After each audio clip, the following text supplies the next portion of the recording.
Good afternoon, my name is Tosca Bruno van Vijveken and I work at the Transnational NGO Initiative here at the Moynihan Institute of Global Affairs in Maxwell.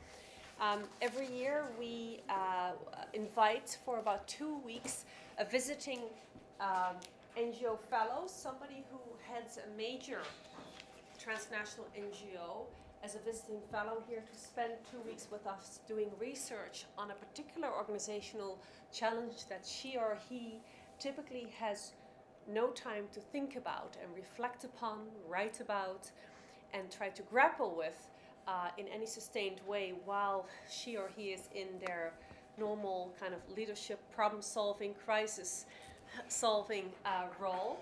We basically invite that person to come and spend 2 weeks with us to have that intellectual space to do that reflection on that organizational challenge.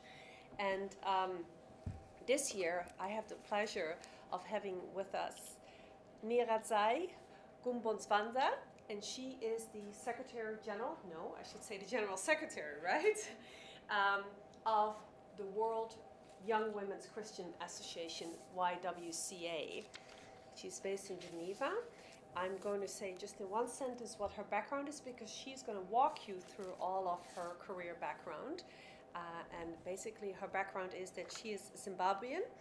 She's a trained human rights lawyer with extensive experience in women's rights issues, children's human rights issues, but also conflict resolution and mediation. She has worked, as you will hear from her storyline of her career, in UNICEF, as well as UNIFEM, 2 UN agencies. And she is currently, as I said, the General Secretary of the World YWCA. And I'll hand it over here, Nyaradzayi, and give you the floor for your career talk. You have prepared, I know, a really good, riveting personal story. Thank you so much. And thank you for choosing to be here this afternoon. I know that you had choice to be elsewhere or to be here. So I don't take it for granted. I'm just so grateful that you chose to be here for this conversation with me this afternoon. And it's such a pleasure to just be able to come in as a leader to a space where you can also be mentored. I see my presence here at Maxwell as part of the career conversations that we are having this afternoon. That this is also about me continuing to grow my career, but also to reflect upon my career and my own leadership. I have about 10 minutes, 15 minutes to walk you through my 40-some years of life from a career perspective. And I come from a country where we measure time by the sun, when the sun rises or the sun sets. I live in Geneva, where you actually measure time properly. So I have to manage the culture, the notion of time and culture as a leader all the time. So I'm very conscious that your time is very precious, and I'm going to maximize on the time. I want to walk with you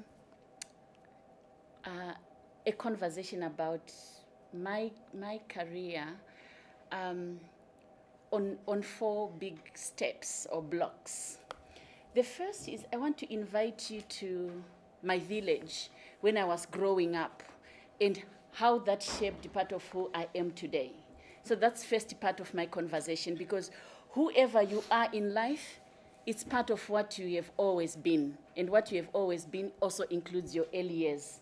That is part of our identity, and in many ways we dig into that in terms of our career. Positive or negative, challenging or exciting, but our life growing up is part of informing who we are. I'll invite you to those years when I was at university, oh my goodness, and what it meant for my career and how it shaped, informed, influenced who I am today. Then the third part of my conversation with you is what I call the continuum of being an activist, being a bureaucrat, an activist, a diplomat, and an advocate for human rights. Because I have been all those things, and I am both an activist, a diplomat, a bureaucrat, and I'm involved in advocacy for social justice. And so I'll spend a little bit of time on that to share my experience when I was working in the United Nations and when I was in civil society and when I worked in my government for a few years, just to connect in terms of what does it mean for your career and what are some of those experiences in those three spaces of being in a bureaucratic institution like a government, being in a civil society space, but also being in a multilateral organization like the United Nations. And I'll conclude with my passion for the moment.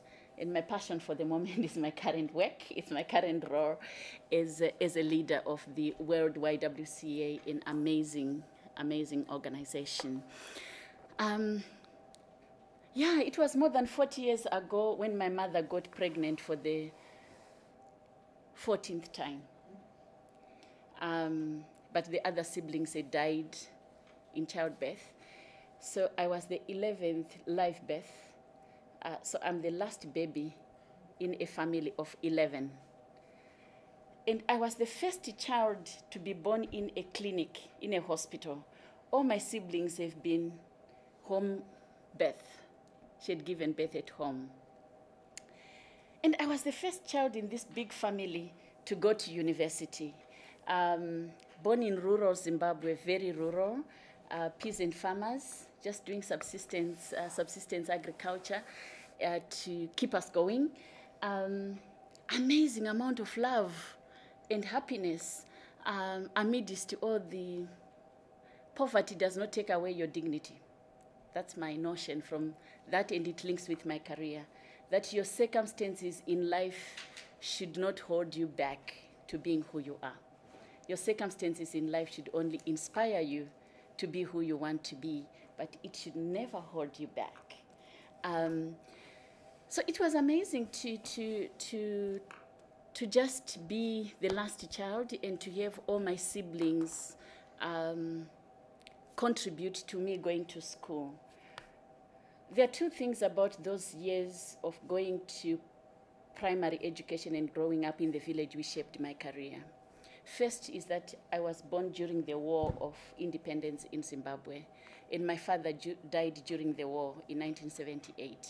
Zimbabwe was under the British colonial rule for 90 years, and so this was the War of Independence. So it shaped my career in the sense that I never want another girl in the world to experience violence and to experience war. So that experience of not going to school for 3 years because there was no school to go to, because it was so insecure, schools were closed, the military were all around us. I told myself that, why should there be war? And I was asking this to myself at that age when I was 9, 10, 11. And it has shaped my advocacy for social justice, for human rights, for peace, for saying no to war. Whatever war it is, there should be other ways of solving the issues. The second is I loved to read. I would read anything. Whether it's a newspaper, whether it's a magazine, whatever it is, I would read going to the river, I would read going to fetch water, I would read going to church, I would read the Bible, I would just suck it in. I would just get as much around me. And there was not much around me, you know. You're in a rural school during the war. There is no information and materials. And yet I had this quest. I still want to read. I still want knowledge. It has shaped who I am just from that experience of wanting to read. But part of it was that quest early enough for knowledge, for knowing the world, was part of me asking, where does the bus come from? I always wanted to know, where does the bus come from? And I remember having this discussion earlier with Beatrice and saying, I would see the bus come in the morning and come and go, and I wanted to know where does the bus come from?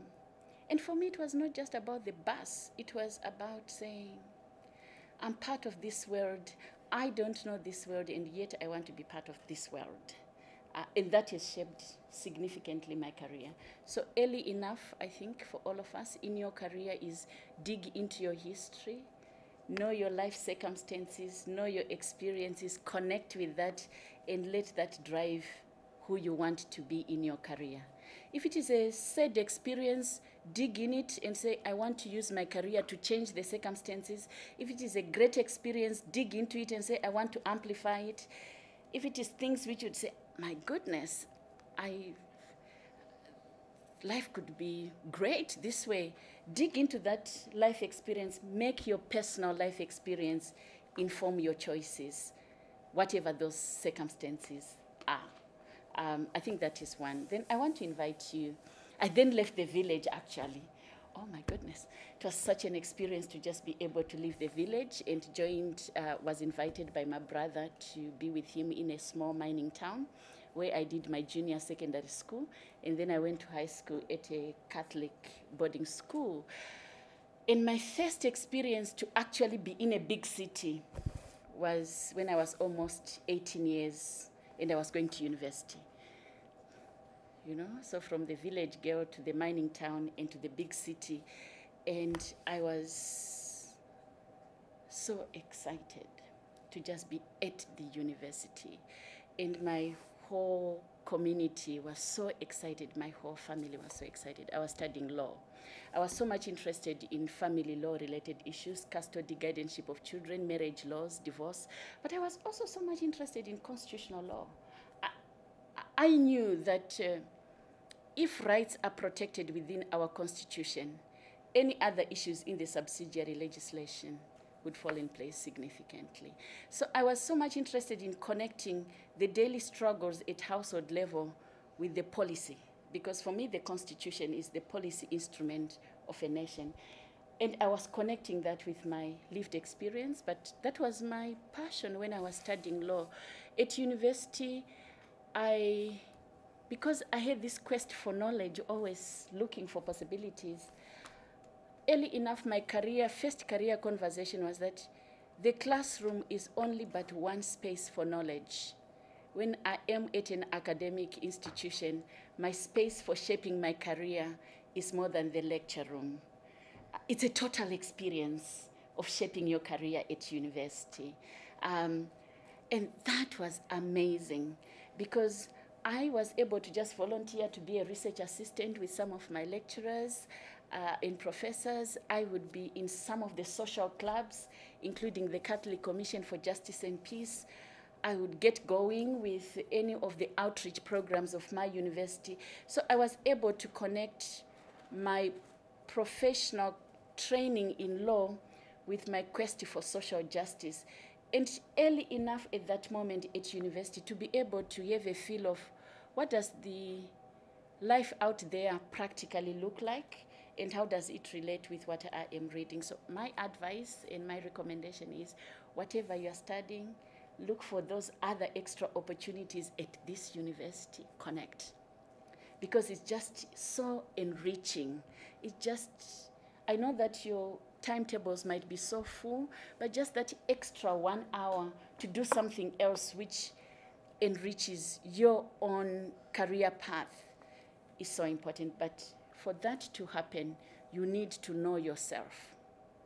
Because my formative stages of life at the university, both at the University of Zimbabwe and also at Uppsala University in Sweden, where I studied conflict resolution, what was important was to know myself. You need to connect with yourself. Know what makes you. Know your personality and be comfortable with yourself. And just say, this is what I am. And just know that you are not perfect, you know. There is nobody who is you under the sun. You are the only you in this world. 7 billion of us. There is no other you. And for me, that was a very early knowledge that made me stand proud and confident about myself, because I knew that under the sun, there is always one Nyaradzayi like me, even if I share the name with many other people. And I'm not perfect, but I have to know myself. So at this moment, that is my first advice, is know yourself, know your strengths, know where you want to grow your skills, know where you have limitations, and you say, this, I'm not sure I'm excited about this. Don't do it if you're not excited. Go to do that which you're excited about. Or I love this, but I don't have the enough competencies or skills. Yeah, you love this, but you don't know. Look for the knowledge. But self-knowledge, self-awareness is so important. Connect with yourself with people who can help you to be who you want to be. So if you are so much interested in being an administrator of a golf course one day, why should you hang out with guys who want to be pilots? Look for those who are also interested in ecotourism, sport, and others who can amplify you towards the career that you want to do. So surround yourself in this moment with people who can nurture your dream. That dream is not necessarily a job. That dream is also just your life in the future. And your life in the future is more than a job. That is something which was very important. At university, I met Charles, my husband. And you know what? We had a baby at university, our son Monashe. And it's so important that when we talk about career and at our lives and age, to always be conscious that relationships impact our career, positively or otherwise, and you need to discuss about it with your boyfriend, girlfriend, spouse, or partner. Know the implications that it has for your career and seed it. Be clear on where that relationship means with regards to your life, with regards to your career, and with regards to each other's future. Don't just float into these relationships without... Love is great. It's great to be in love. But beyond love is also life. So you need to manage love and life. Love is part of life. But in terms of career, it's important to have a conscious approach to the implications, positive and otherwise. My organization is about always young women, and we always talk about our sexual and reproductive health and rights as part of our conversation on career. Because if you're going to have a baby, whether you're a young man or a young woman, what does it mean in terms of your career progression, negotiating with the university, child care, all those issues that come into play. So consciously think about it. And it was great to have a baby, but it was hard to manage class. And my last exam, I was still breastfeeding. And then I forgot to wear a bra with the pads to hold the milk. And the milk just went on the exam paper. And I raised my hand to the invigilator, and I was panicking 15 minutes before the exam is over. I can't rewrite my paper. My paper is wet with milk, with baby milk. And the baby I know is crying with somebody outside because it has been a 2-hour paper. I feel I need to breastfeed my baby. I need to finish my paper, and I'm under pressure. He just said, relax. It's okay. We'll dry it nicely and pin it to properly dry, as long as the ink does not float and blot. And I got a 2.1 in that paper. It was a great pass grade that I had in that paper, but I panicked. And so we laugh about it with Charles all the time. So that's about university. One is know yourself, take opportunity, manage your personal private life, and know how it links with your career. After university, the world, we always talk about going into the world after university. But actually, I feel at university I was already in the world because I was already linked with a number of social groups. So I didn't have to wait to graduate in order to experience the world. You need a good progression from academia into the working world. You need to have networks, programs, activities, which allows you to do a natural flow into the working space. Because for many of my colleagues who did not have other social life, it was like a big shock to suddenly be in a working environment. So take opportunity of the internship programs, the volunteer programs, your summer holidays, connect, volunteer with some of the companies here, whether you are just at McDonald's doing something, but be in the work environment of some sort because it helps you in your career. After university, I know that I have 5 minutes to say the last few things. So after university, I joined I joined the government actually and was a law officer and was in the prosecution department doing criminal law. I actually enjoyed being in court, but I enjoyed more asking the police about the quality of their investigation of cases more than prosecuting the case. So, and I'm raising this because I was coming from a social justice perspective. For me, it was not whether you win the case or you lose the case, but it's whether justice is seen to be done along the spectrum. That was what I was searching. Then after a couple of years, I realized that I can't practice law. I can't be in private practice. I cannot be on the bench. I need to be out there doing a different kind of human rights practice and a different kind of advocacy for social justice. So in your career, you may realize that you are in a spot where you really don't want to be. Don't just hang in there if you really don't want to be there.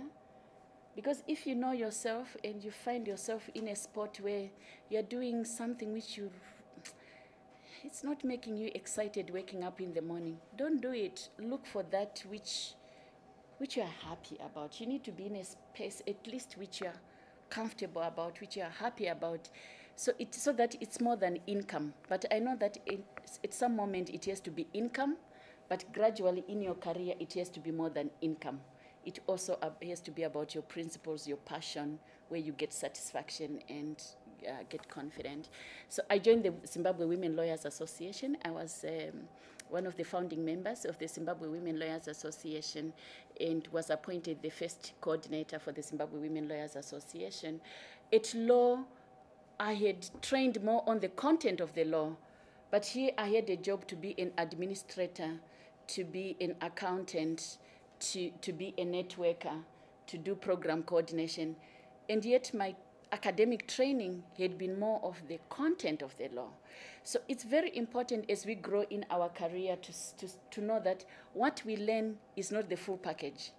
We have to continue to grow our knowledge and skills around responsibilities that come with our career. Because what we have now, if you're studying political science or you're studying international relations, it's sufficient for certain purposes, but it's not everything that you need for you to be successful in your career. So always self-identify what are the other skills and competencies that you need for you to be successful on your job. And always measure on whether you are okay on that job or you also have a growth plan. So for me, it was very clear that just like from my village, I wanted to know where the bus comes from. After 5 years, with civil society organizations in my country, I still wanted to know where the bus comes from. Because at that moment, I discovered that the bus is more than just a Zimbabwe bus. We had cross-border buses, we had buses from other countries. So I still wanted to discover the world. Zimbabwe was no longer sufficient for me because I still had this quest for knowledge, for knowing the world and other possibilities. So I said, I want to join the United Nations. I didn't know how, I didn't know when, I didn't know where. But what I knew is I wanted something different. So my relationships, my work started to link to the networks to identify when that possibility happens. And I got a single consultancy with UNICEF for 3 weeks.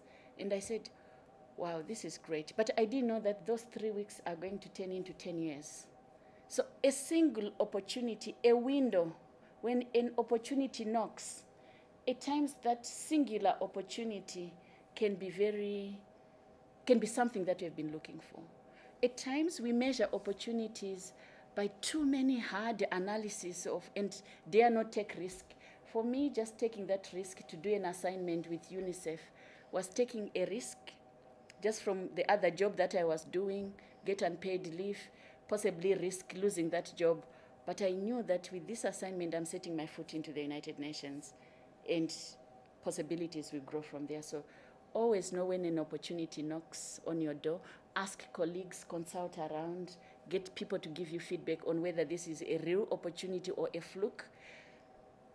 dare to take risks, especially if you are looking at change opportunities.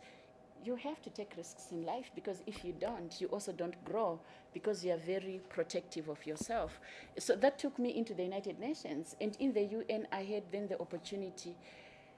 I'd moved from being a bureaucrat to being an activist in Zimbabwe Women Lawyers to being a diplomat. And in diplomacy, in the UN, you are both a bureaucrat, because this is a bureaucratic institution. You are a diplomat. You have to know what governments think, which is seen to be more important at times than what you think. But then you have to always claim that you also think. It's not just governments who think. So it put me in a different workspace in terms of values, in terms of work culture, in terms of opportunities, in terms of exposure. So in career growth, every change comes with possibilities grounded on what you know, but there is always a learning curve. So whenever you change jobs, be clear early enough on, put on your notebook, what are my learning needs? Identify them.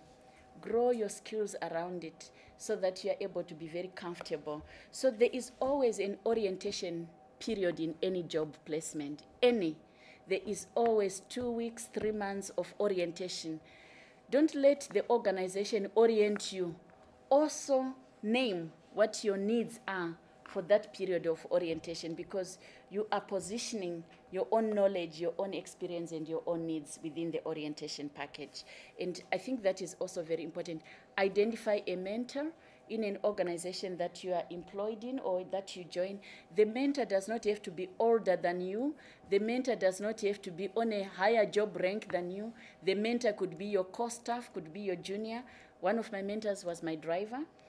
He had been with the organization for like 15, 20 years, and I'll just say, Andrew, I've come to Kenya. I don't know about this country. Tell me about the politics in this country. Tell me how I need to behave when I'm in this environment. I was a very young woman with a very big responsibility. I was 34 years, and I was a regional director. I was slimmer than how I look now. I had my lawyer small black short skirts, suits, and I was feeling good. And he says, when you go to the meetings with the elders, don't wear your lawyer suits. Look for the African big outfits. You look a little bit more older. They'll accept you a little bit more.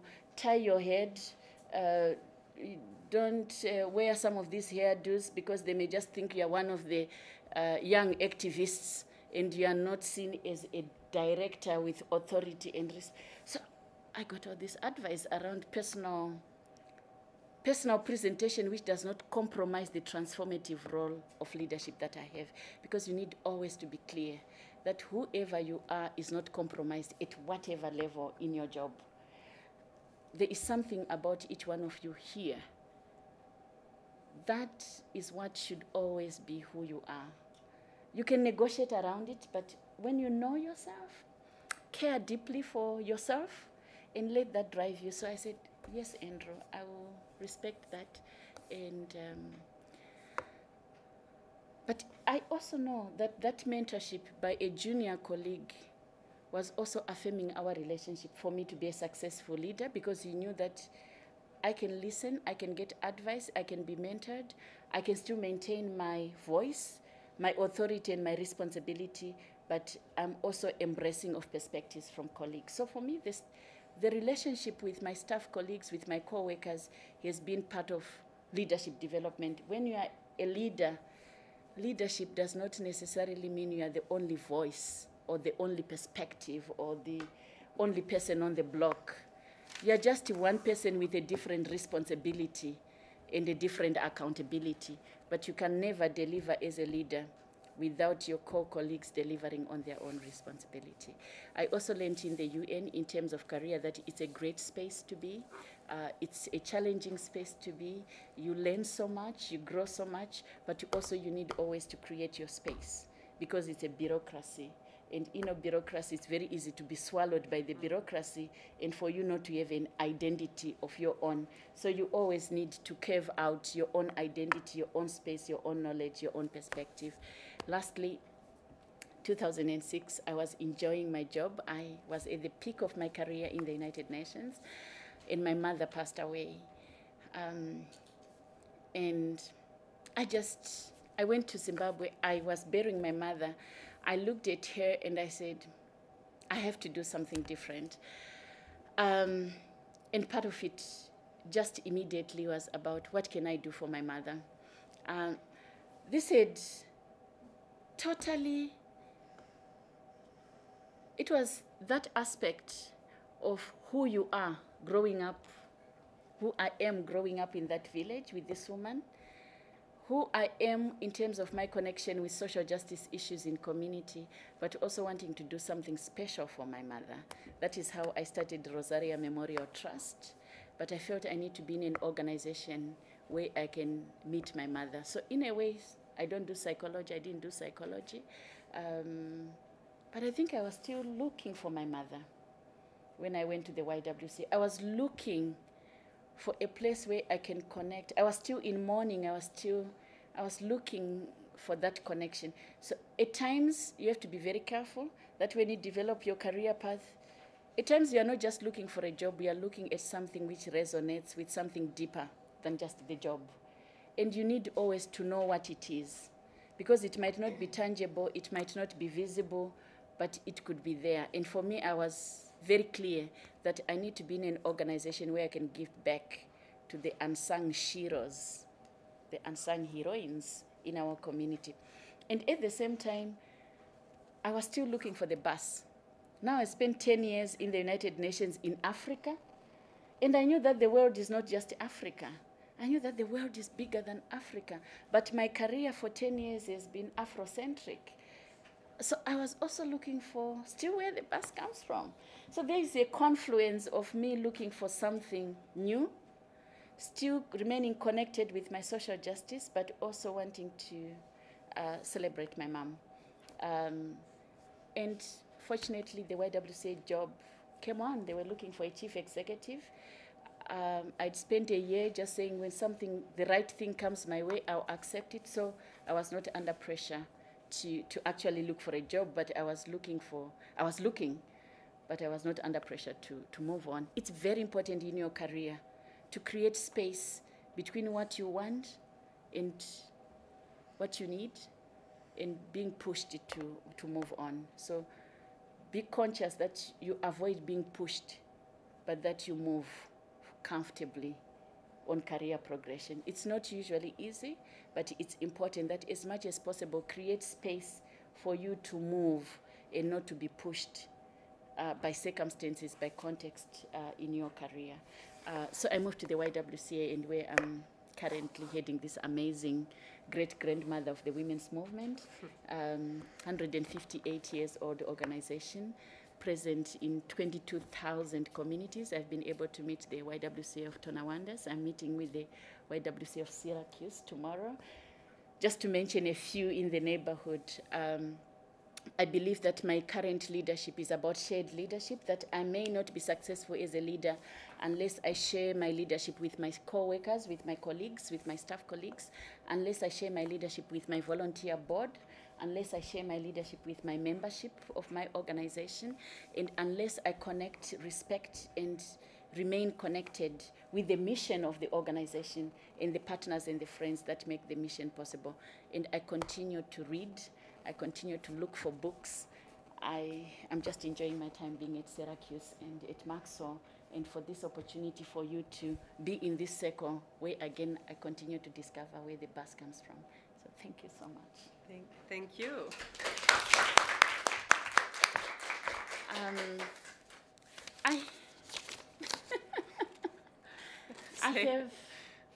I have these 4 pages, unedited text, very raw, about what I've shared with you, and it's available to share with you. We will put it on our Tea and Show Initiative website after you've had one last look at it. Yeah. I believe, Kelly, you and your team wanted to kick off maybe with a couple of questions, or do you want to throw it over first? Open it up. Okay, go ahead. And by the way, the two of us happen to need to leave at about 10 to 5 for childcare purposes. So Lauren and Matt, our GA, will continue to facilitate from there. So who wants to take it away? I'd like to ask you about the Uppsala University in Sweden and the conflict resolution part of your career. So how you chose to study it, especially like where to study it and what to study, and then how did it help you in your career? Okay. University offers opportunities. Always go to the notice board. The notice board here, like any other notice board, was the space where I got Uppsala University looking for scholarships. And I said, I would love this. I was in my last year at law school, so I contacted them. I always talk in my paper about that is personal effort, but it's also the effort of the whole village. I'm just the concept of many other people making it possible for you. So I had to talk to my faculty for advice, for people to help me put in my application, get the recommendation letters, talk to the people who had been on the course before. I also wanted to do conflict resolution because at university for the 4 years at law school, I'd become so connected with issues of social justice and human rights. And at that moment, we're still working on the independence of South Africa.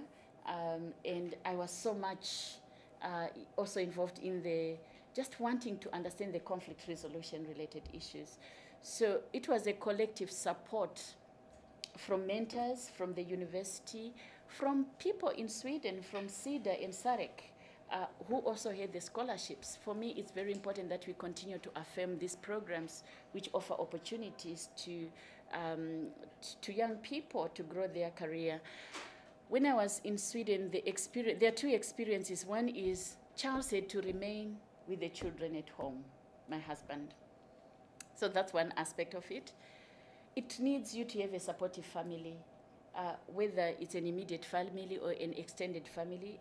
I come from a culture and context where that support is always very important because you want to go back home and you want people to help you. The other is that it gave me, I was able to study, I had 2 case studies. One case study was the conflict in Northern Ireland, and the other case study was the conflict in the Middle East. One land, 2 people, which is about Palestine, the Israeli-Palestine conflict. So it helped me to grow my perspectives around conflicts because at law school, most of my work has just been focusing on these conflicts in Southern Africa. But now I was able to have a perspective from Europe and a perspective from the Middle East. And that also has continued to inform my continued work now. I have remained very much following some of the conflict resolution and being in the peace negotiations. Tomorrow when I give my public lecture, I'll talk a little bit more of how I've been involved in the hardcore peace negotiations, like for Sudan or for Somalia, and how that experience in Uppsala and the theoretical grounding on mediation and conflict resolution became so important 10 years down the line in my practical application of the knowledge. So at times the practical application of the knowledge does not happen immediately, but we can draw on it many years later. So that time in Uppsala was so important, as I said, on the peace negotiating tables to know on whether in this case we are dealing with an escalation of conflict or we're just managing tension or we are actually resolving a crisis. And is this sustainable or is just making sure that there is a ceasefire even if the problem is not resolved? I was wondering if you had a particular mentor growing up that encouraged you to go to university, or how, what you think, triggered your, appetite for reading, or, why was it you instead of all of your other siblings that was the first to go to university? Okay. First is that the family could not afford, and so as the last child, it meant my other siblings were now able to get some jobs, even if they were menial jobs, and they were using their savings to send me to school and to help my mother to send me to school. So it was a pure household economics poverty dynamic. That's one. The other is that The quest for education is because our mother, almost every other day, was so much involved in the school programs. She would always ask to see our homework books, even if she could not read herself, but she would want to see the red mark or the cross or the comment or the star, and she would always be there at school for school activities. That's one. Two is she got married when she was 15 or 16. She had to drop out of school in order to marry my father. And she was in grade 3, third grade. She always said she does not want girls to be married. She wants girls to remain in school. She does not want any of her daughters to drop out of school as a result of marriage. So in a way, she wanted at least one of her 6 girls to go to college. As part of that which she was denied by society, by culture, by poverty, by circumstances. So she was a mentor in that perspective. And if you see the work that we do in Rosaria Memorial Trust, it's a lot about education, and also about education for those who are on the extreme margins of society. So she was one mentor. So I had mentors within the family. My other mentor was my best friend, Axilia. She never went to secondary school. She married off after grade 7. We've remained in contact. She's a mother of 7 children. She looks much older than I am. She looks like she's 50 or 60 because she's different circumstances. But she continued to encourage me to say, remain in there, even if things are tough. So a mentor does not have to have better circumstances than you.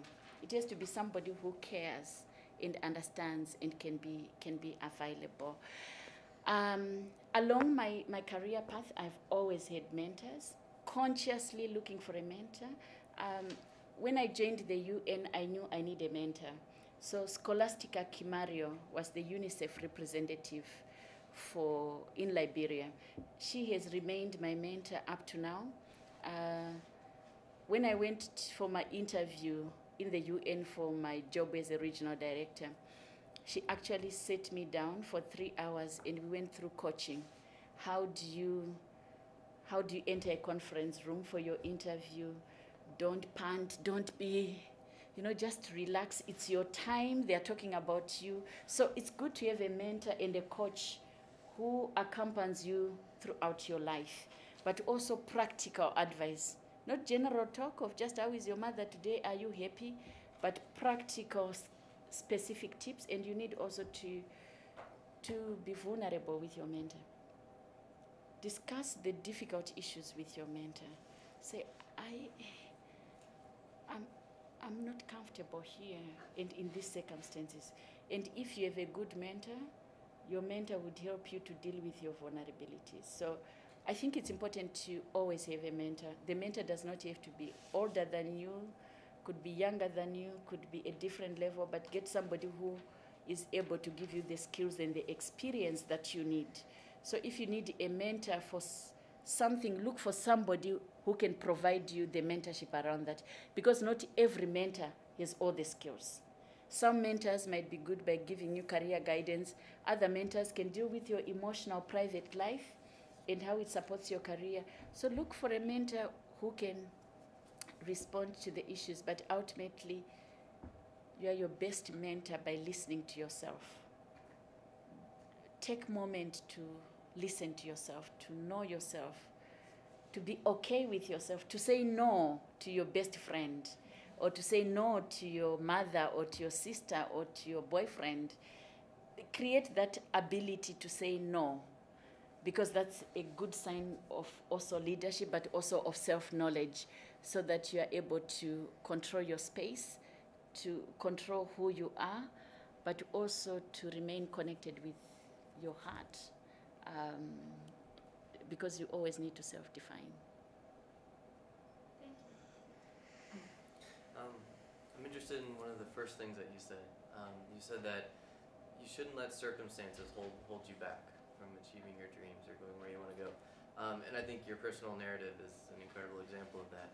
What I'm interested in, though, is in academia, sometimes we talk about this notion of structural violence, where there's structurals in society that are actually holding people back, or that's what that means. So what do you think about this, and what can a person do? What are some personal things that can help a person transcend those structures, and is it possible for everyone? I think it should be possible for everyone. When we face structural violence or structural discrimination, that structural discrimination comes across all the range that we see in the first charter of the United Nations Human Rights Charter. Discrimination on class, on race, on gender, on caste, all these different issues that create structural discrimination. You can take structural violence and exclusion from the perspective of a petitioner and a victim. Never put yourself in the victim mentality, because if you proceed on the victimhood perspective, you are always complaining, you are always looking for other people to provide solutions, but you are not necessarily stepping forward to personally transcend some of these barriers. I always say you need to move from being a petitioner and a victim to being a stakeholder. And when you take a stakeholder position, you are saying, I have entitlements, I have rights, I have this situation in this context, and I always assert my rights whilst I navigate for my individual possibilities, and whilst at the same time work with others to address the structural causes to go away. Because you don't want that structural issue to be there forever. It means you have to continuously be part of addressing that structural barrier which is there. Let me give you an example. When I travel to the US or I travel in Europe, when I wear my African dress with a big headscarf and the flowing gown, I'm always stopped by immigration for a search. Almost always. When I put on my jeans and t-shirts and just put on my backpack and, you know, good evening, ma'am, good evening, pass, you know. It's clear with issues of immigration, because they then now want to check your passport a little bit more. I live in Europe. I know there are issues of immigration laws. I know all the structural exclusions that relate to it. I respect the border post officer who is doing his job, because I need to respect that, because it's also about my security. But at the same time, I assert my right to be searched with dignity, with respect, in a timely manner, and to joke about it with the officer, so that the officer knows that I am accepting, I'm respecting the rules, but this should not continue, you know? So in a soft way, you joke about it and say, hey, look at all my sisters from Africa, the way they are queuing, but look at all my other black sisters, the way they're just passing by. And you would actually notice the difference, that all other African sisters who are dressed differently are fast-tracked, and those who are dressed differently are stopped. But you joke about it with the officer, you raise a consciousness within that officer. It might be a small action, but when he goes home, you think about it. Next time he's at a conference table with other colleagues, you'll say, maybe we need to think about how the conduct or the rules a little bit. So never be a victim, because the victim mentality does not provide creative solutions. It creates the sense of us and them. Something I've shared with Tosca and other colleagues, including Matt, is always know that you are a global citizen. In your career, in your life, know that you are a global citizen. We just happen to be born in one part of the world or the other. We never choose. Never. Nobody here or anywhere can raise their hand and say, I chose to be born in Nebraska, or to be born in Fiji, or in Guyana, or in Papua New Guinea, or in Malawi. Nobody. Nobody chooses to be born anywhere. We just happen to be born where we are born. At the same time, this world does not belong to anybody. It belongs to everybody. It does. Whatever action we take in any corner of the world affects any other person in every corner of the world. The structures that have been put in place of governance, institutions, are for regulating human behavior, but that should not exclude my basic right as a global citizen. I have to navigate the rules, I have to support having quality rules, but you are a global citizen. You should work anywhere you want to work. Nobody should say, don't go and work in Alaska, or don't go and work in here in Toronto, or don't come to my country. Just as much as I should work anywhere, what is important is to respect the values, the principles relating to human dignity, human rights, culture, and interrelationships. Because I see that the world at times can be very harsh on young people seeking career opportunities in different parts of the world. This is why NGOs and civil society, international NGOs, are a great opportunity for dealing with the structural barriers, because they're transnational in nature. They work on the premise that we are a global community, and they offer that possibility for people transcending some of the institutional restrictions that we find within our communities. Yeah.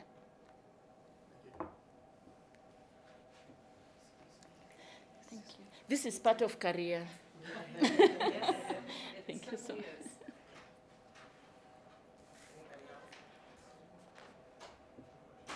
So going back to the, your comments on mentoring, receiving mentoring, then you said that it's okay to have a subordinate who's a mentor, and I definitely agree with that. And you said that you have successfully navigated the authority and leadership that you maintain, even though that subordinate is a mentor. How do you actually kind of navigate that? How do you maintain the authority and relationship with the subordinate, even though they're a mentor? First is to acknowledge that as colleagues in a workplace, each one of us has knowledge and experience. So the ground rule is affirm the knowledge and experience that everybody has around the table. That is just so important, because the moment you do that, you are offering an opportunity for the subordinates to come forward with their knowledge and experience to you as a leader. Secondly, it's important to clarify the difference between sharing information and making a decision. Because as a leader, you need to know, when are you making a decision? When are you, and is that a decision which requires collective consultation? Is that a decision which, when you consult, you may still need to make a decision which is different from what your colleagues may have recommended for other reasons? And that has to be known within the team, that you have a role and a responsibility for decision making. You value, you respect the contribution, the advice, the mentorship from the rest of the team. And at the same time, you have an accountability as a leader within the structure of the organization. When I went to the YWCA, when I went to the job in the UN in Nairobi, I was the youngest staff member. All my staff colleagues were older than me. So here you come, you are the regional director, you are new, and you are the youngest. So in terms of office dynamics, there's an expectation for you to defer, to respect, just by age, because this is in Africa. And at the same time, you want your colleagues to lift you sufficiently to have enough information, knowledge, for you to be able to be a leader, especially for the first 6 months or so on your job. So your core colleagues are also your mentors.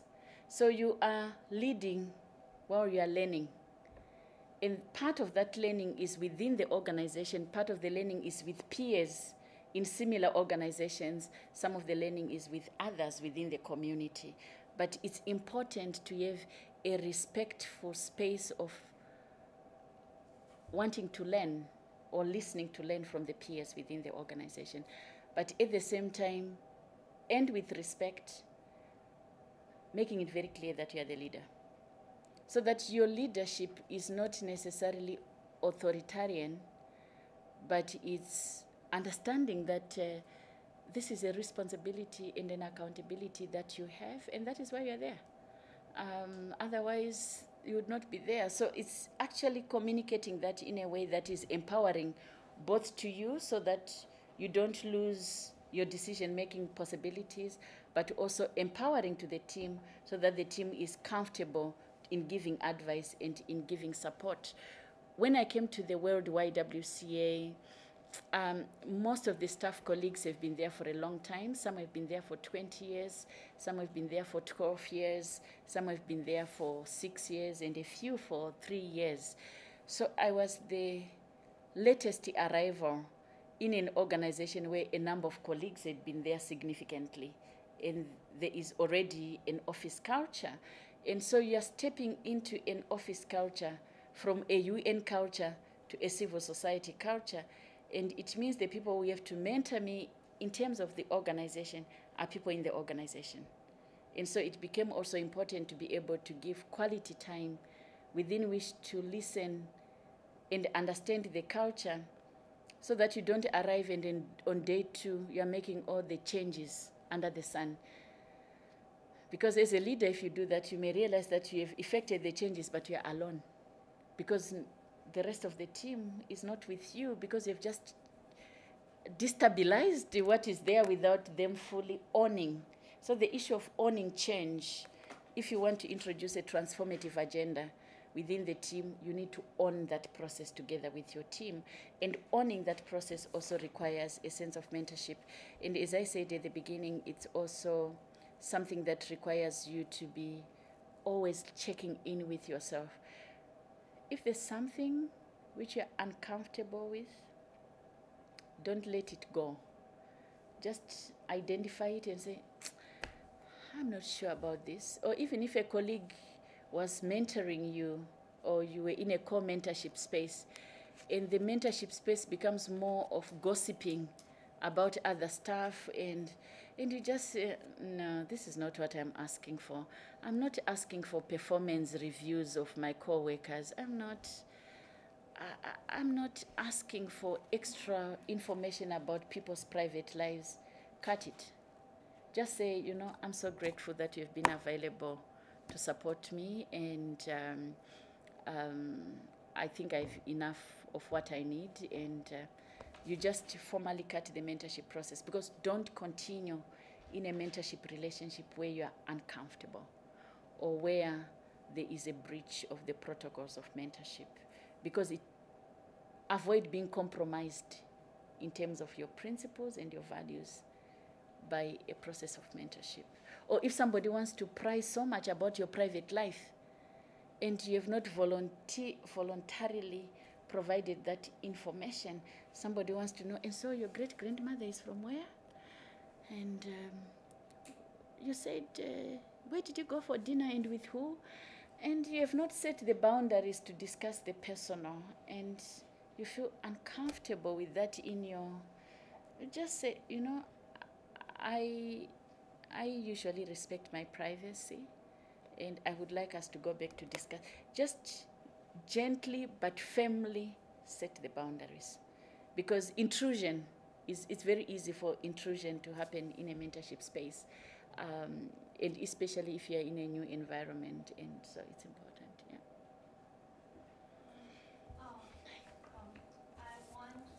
I appreciate your comment and sharing your experiences. And as a student who's interested in women's issues and specifically anti-violence against women and girls, I'm thinking, and I'm also graduating this summer, so I'm really thinking about what organization I should go with at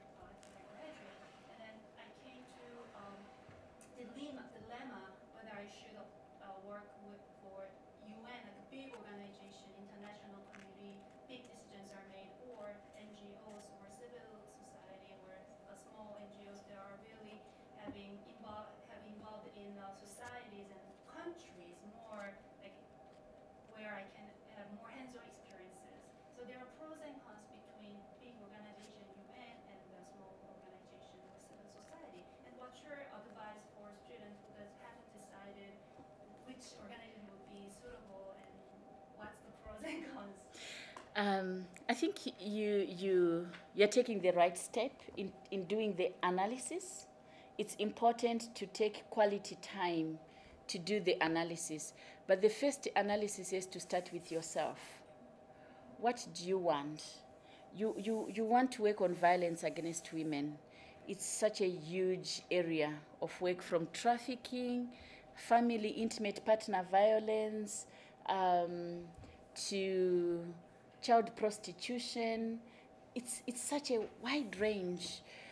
So it's either you want to go into a general range of work, so you read around that area and make your choices.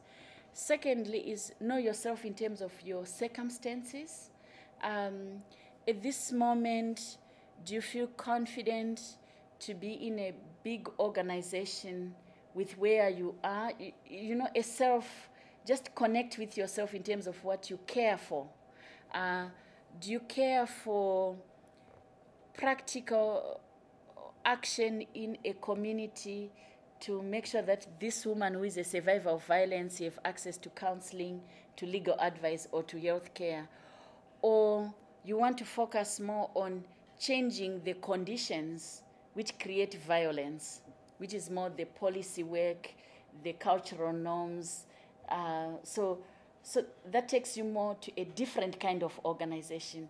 Are you interested more in the research and the awareness and the literacy around the issue? That will take you to a different kind of organization. So you have violence against women. There are different ways in which, spaces within which you can engage within the issue. But you know yourself on what you are passionate about. Are you passionate about research and training? Are you passionate about public policy? Are you passionate about practical service provision in communities? Because with that analysis, you're able to say, okay, should I volunteer with the Women Lawyers Association in country X? Should I join CARE International and offer services with them for some of their programs? Should I go to UNFPA or UNICEF, who do more policy work? Should I join the Women's University or a university department which is a research program in this area? So here have different strands of analysis. The third is connect. It's important, and now with technology, you can be a member of many networks online. So if you're interested in violence against women, just be on the mailing list of AWID, the Association of Women in Development, and of course be on our mailing list for the YWCA, whether the World YWCA or the nearest YWCA in your community. Visit those organizations to just do a walk-in and say, I just want to know what you do. You know, take time to just interact with these institutions and then form your position. But you have a wide range of options. And also you may not land the job you need immediately.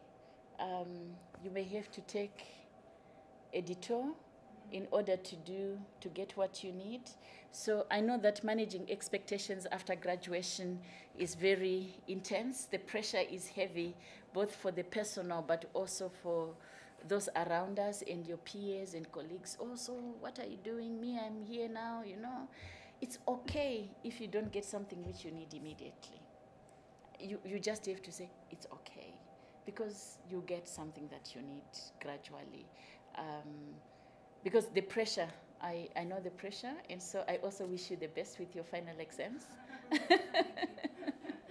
Yeah. I think if there's one more question, we can wrap up with that. Short one. I just wondered if you talk briefly about balancing family and career since you travel so much. Oh, yes, I do. One is your family has to be part of what you're doing. It doesn't have to be a mystery. They need to be part of your life in terms of knowing what you do and giving you the support, because that's very important. Secondly is create time to be with the family. So even if I travel, I create quality time to be with the family. Either this is, for instance, I'm here 2 weeks. I go back to Geneva for 1 week. I have to come back to Washington, D.C. the week of the 15th of April. It means I'm in Geneva for 1 week with my family. I need to have a great time with my family for that 1 week.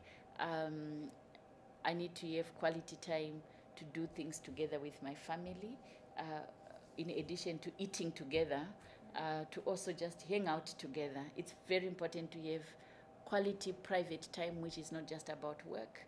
And we always say, and which I'm at times guilty of, is, including in my family, with technology is invading our privacy with family, because you always have your laptop, you have your phone, your iPhone, you have the television. So you might be in the same room, but everybody's in their same world, in their different world. And I think it's important for families to create quality time, to just not have everybody present in the same room, but everybody in their same room, in their different spaces. That is happening so much today, and we talk about it. We always say, let's create time to just do other things together, which is not just about sitting at meals together. I've been involved in social justice and human rights work since I was at university, and I've always had to create opportunities to have my children with me in my space, or my husband with me in my space. So yeah, my daughter is a feminist in her own right, but I travel, I go places, we go places together, and it's good for both of us because we can hang out together, but also she can shape her own career in her own way, but it's always important to create that time. It might not be as much time as I would like to have. That's the usual for every working mom and every parent. It's how much do we balance the career and the family. And that also determines at times what career choices we take. When I left Liberia and went to Kenya, I made it clear that I want to go to a country where I can be with my children. Because when I was in Liberia, it's a war country then, and so the children were not allowed in the country. So for 2-3 years, I was not living with my children, and they were fairly young. So when I was looking for a job subsequently, I said, I need a job for which my children can be with me and where I can be with Charles. So those issues do influence the decisions we make. 5 years down the line, or thereafter, when I moved from the YWCA, my kids, they don't want to be called kids, 23 and 2018, they would have finished college. So my career choice is no longer tied to education, to their education, because now I also needed to think about that. So family always has an influence in terms of what choices we make. And early in life, when we were younger, and possibly for yourselves, that is going to be part of the critical decision. If your partner or your spouse is in a different country, do you want to be in different countries? Do you want to be in different cities? What does that mean for your relationship? What does it mean for your family? Who is willing to make the sacrifice? Because one of you will have to make a sacrifice. Do you discuss about it openly? Do you sit at a table and discuss it, or it just happens? And you can, oh dear, I got a job, I'll be going to Ottawa. What? When 3 months' time, I've already tendered my notice. Really, you don't care about me. I don't think you care about our relationship. You don't care about our kids. Actually, I was thinking I can go with the kids. What about me? I'll remain alone. You know? So the family conversation is as important in terms of conversations on, it could be a partner, no children, no attachments, just a girlfriend and girlfriend, or girlfriend and boyfriend, or boyfriend and boyfriend. I mean, you say, oh no dear, can't happen. The risks, you know? So you have to discuss it. You have to discuss it with your loved ones, because our loved ones are part of our lives. At the end of the day, all of us, when we finish the end of the day, also for you, you go home.